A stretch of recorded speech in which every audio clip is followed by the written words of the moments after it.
Hello everybody, Andy here from Glass Half Dead, the #1 kill team channel in the world. Don't Google that, obviously. So, Hivestorm, it dropped, it's hit us hard. We have two new teams. In this one, obviously, we're covering the Aquilons. However, there's a slight change from how things had to be done last edition, and that is the fact that all the rules are free. Now, I don't know if you get to see the app and these rules immediately when this video launches, or if you don't get it for another 2 weeks until things actually go live. So you might be able to follow along on the app as I go through this. However, just in case you don't have that yet, I am going to flash up all of the rules as I'm going through them. But this isn't obviously really supposed to be a freeze frame picture man reads book style review of them. However, because the rules are just totally free for you, I'm not going to focus too much on discussing the individual rules. I will assume that when you're watching this, you will be able to look at the rules yourself. Cool, fine. So, this video is primarily going to be about how to play the team and my thoughts on the team as a whole. So hopefully that's going to be a bit of value to you.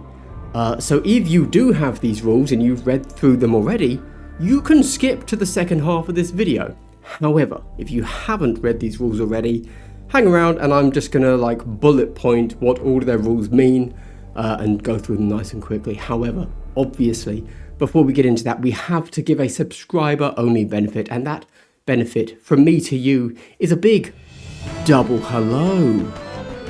Wow, so wholesome. The wholesomeness truly knows no bounds in the world of Glass Half Dead. Okay, hey, if you want more of that double hello in the next video, a pleasantry given to you twice, like, subscribe, leave a comment right now, and if you're really picking up what I'm putting down, check out my Patreon. Although, what should the comment be for this video? Which is better, Aquilons or Vespid, Imperium or Xenos? We all know the answer is Xenos, but whatever, we're not in the Xenos video. Right. Let's give you the bare bones of this team. It's a 10 model team. There are 3 gunners allowed out of 4 gunner options. The turret shares a spot with the gunners. You can take for an archetype Recon and Seek and Destroy. Do go and check out my approved ops video if you want to break down on the different archetypes. Oh, also, sorry, I've done a full how to play guide and 2-part episode thing on my other channel called Tactical Skew. Go check that out. Part 1 is super basic. It's like how to read a datasheet, how to move a model, and part 2 is a little bit more in depth if you're considering going into the tournament play approved ops and other little rules, niches, and nuances you might get into. Cool. Do that. Thank you. Right. The faction ability for the Aquilons, of course, these guys are all about hot dropping in. So it's called drop insertion. The way this works is that you deploy 1/3 of your team and the other 2/3 stay above. Obviously, you are a 10 model team, so you can choose to either put 4 down on the board and then keep 3 and 3, or you can put 3 down on the board and keep 4 and 3 in reserves. Cool. Up above. I think they just call it up above. Yeah, something like that. Cool. However, in the first and second turning point, in the strategic phase, as a strategic gambit, you can move your markers 4 inches. And you put 2 of the markers down, right? This can go through walls on Gallowdark, by the way. Which, by the way, sounds amazing. Just throwing that out there. Activate your operatives as normal, choosing to land them or pass with them. If you land them, it must be within 3 inches of a drop marker. Note that's within, not wholly within. So that's actually quite a big thing. They can be on any order you want, so you can drop and immediately shoot, or you can keep them concealed. And also, this is worthy of note, until the end of the next activation, that operative that dropped counts as being obscured, which is obviously huge. Can't be in control range of an enemy operative, and you can't be under vantage terrain. Over half of your operatives must be deployed by the end of turn 1. This can leave you with a maximum of 4 operatives still in the air going into turn 2. Because of course you're a 10-man team, half is 5, you have to have over 5. Cool. Immediately after initiative, when you ready your operatives, you remove one of your drop markers in turn 2. Cool. and then by turn 3 you will have removed the second one, therefore there is nowhere to drop. So if they're not all landed by the end of turn 2, you don't get to land them. You also, as a faction rule, have grab shoots, which just means you always ignore vertical distance when dropping, which is pretty cool. Nice. Right, your strat ploys. As standard, you got 4 and 4, so 4 strats for firefight? Yeah, firefight ploys. So you have Southern Offensive. Half of your remaining operatives, first half to activate, gain balanced. There you go. Maintain momentum. All weapons gain severe against a readied operative. Severe being when you fight, not when you retaliate. Sorry. This is when you fight, not when you retaliate. You get this. Severe is if you don't get a crit, you can swap a normal to a crit, I think. I'm still trying to learn and remember the new special rules. Eye above. Select an enemy. Then, plus 3 inches are detected till the end of the turn. When they shoot, you can reroll your defense, and in melee, you can block 2 with one of your dice. Drop and secure. Select one marker. APL for you counts as 1 higher total, when within 3 inches, plus 1 attack in melee, max of 4.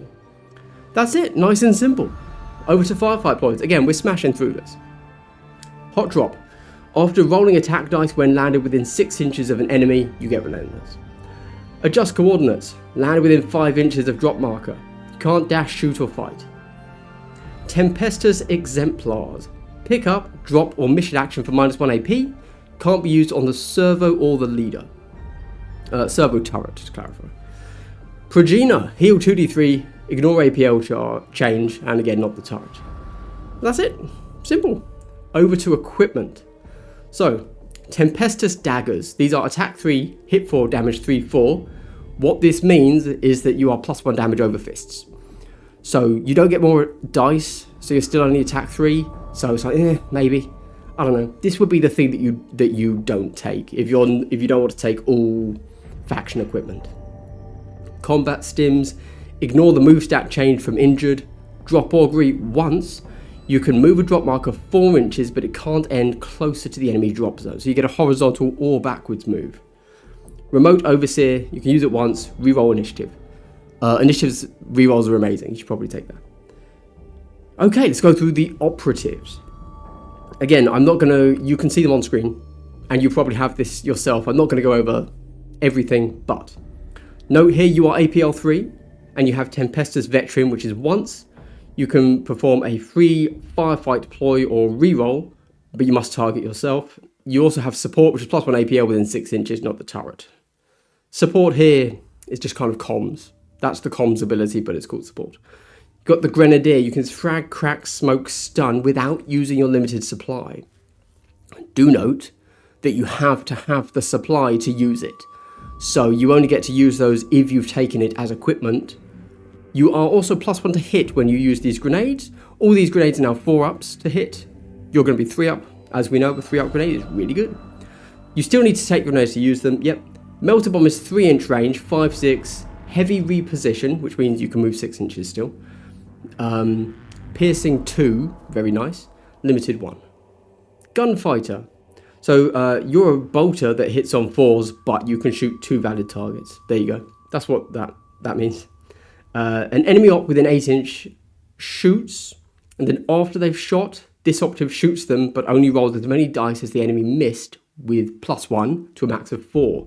You would get Ceaseless and Rending. Your gunners are Plasma and Melter. You should probably take both. There you go. You can also take a Marksman. This guy gets Concealed Position, which means when you're on advantage, you get Severe. If you don't roll crits, you get a normal becoming a crit. That's severe, as I already mentioned.